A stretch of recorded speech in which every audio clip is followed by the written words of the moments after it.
Welcome back to Press Play. I'm Katie Connor, here to give you your update on OCU athletics.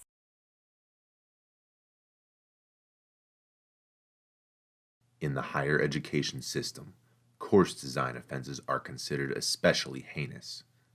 In Oklahoma City, the dedicated educators who investigate these vicious felonies are members of an elite squad known as the Seidel Unit. These are their stories.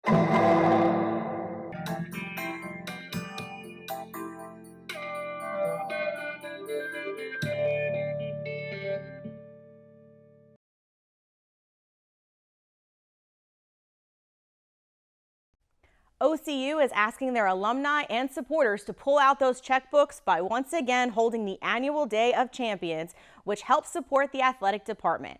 Due to COVID, this event was canceled for 2020. Our own Sean Coleman sat down with the athletic director for development to discuss the importance of this fundraising event.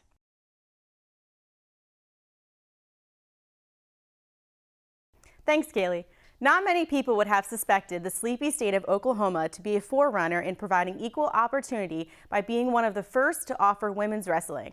But to Oklahoma City University, this was an obvious choice in the next step for their athletic department. It was just got accepted into the Olympics. It was starting to grow on the college side, and I think that it was a vision and not a risk. We're being proactive, we know where this is going, and we're investing in it right now. With OCU being one of the leading teams, it granted some security in the program for current recruits and gave time for OCU to make a name for itself. So being at such a prestigious program, such an established program, you walk into a tournament, everyone's like, oh, that's OCU. Like, they've had this, and this, and it's kind of like, yeah, you know what, I'm on this team. I represent this team now. So it feels good to be at such a high caliber program and to live up to that expectation. Even though OCU started a new program, that did not mean the athletic department would allow a pass for these new college wrestlers. These women would still be held to the high competitive nature that is OCU. I think that with Coach Randall, that we were the first serious program. Like, no, we're going to be multi-time national champions. We're going, as a team, we're going to breed national champions. And, you know, I could just tell that that's the mentality that the coaches had.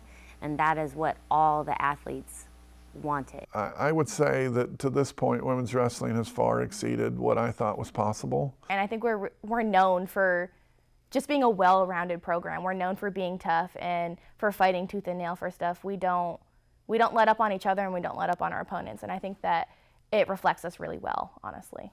I have no doubt that we are the best overall program. Like, as far as academics go, as far as coaching staff goes, as far as teammates go, as far as wrestling goes, like, we are the whole package.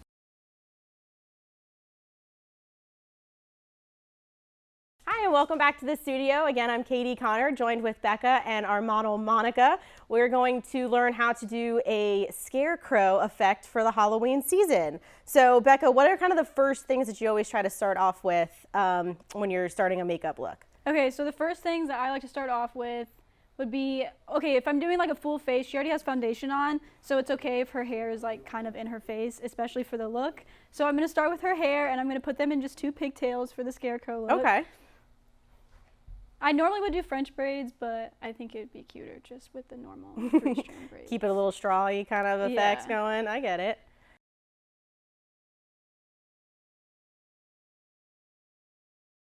The Mass Communications Department is taking a hit at the end of the school year.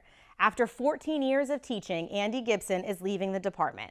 I sat down with Andy to figure out why and see what last advice he has for his students. My energy levels were zapped.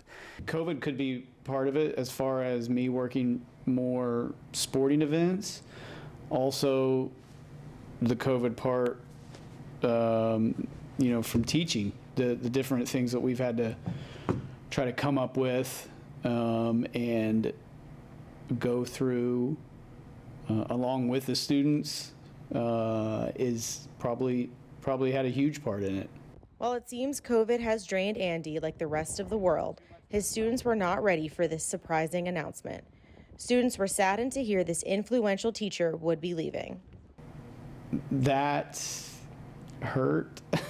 That felt bad to to feel like I bailed out on students. But I also know how resilient they are. And I've seen turnover in this program, and I've seen students think that it was going to be the end of the world, and when their favorite professor left, and it turned out all right. So I know they'll be fine.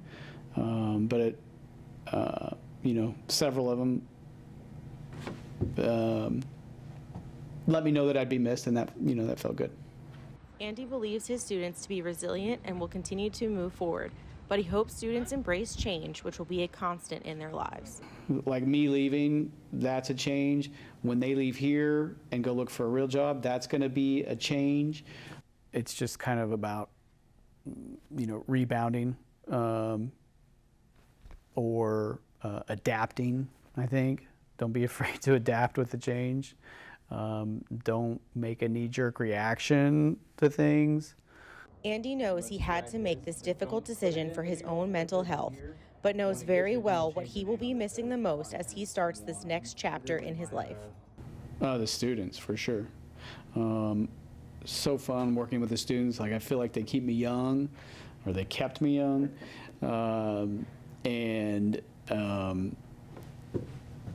There are so many different personalities and styles and just makeups to the students, and it's fun to try to figure them out and to get to know them, and hopefully build relationships, and advising students and just trying to help them get to where they're going. I'll miss it immensely. That was definitely the best part. While Andy will be missed by many of his students, they are grateful for the mentorship they have received while here at OCU and wish him the best of the luck in the future.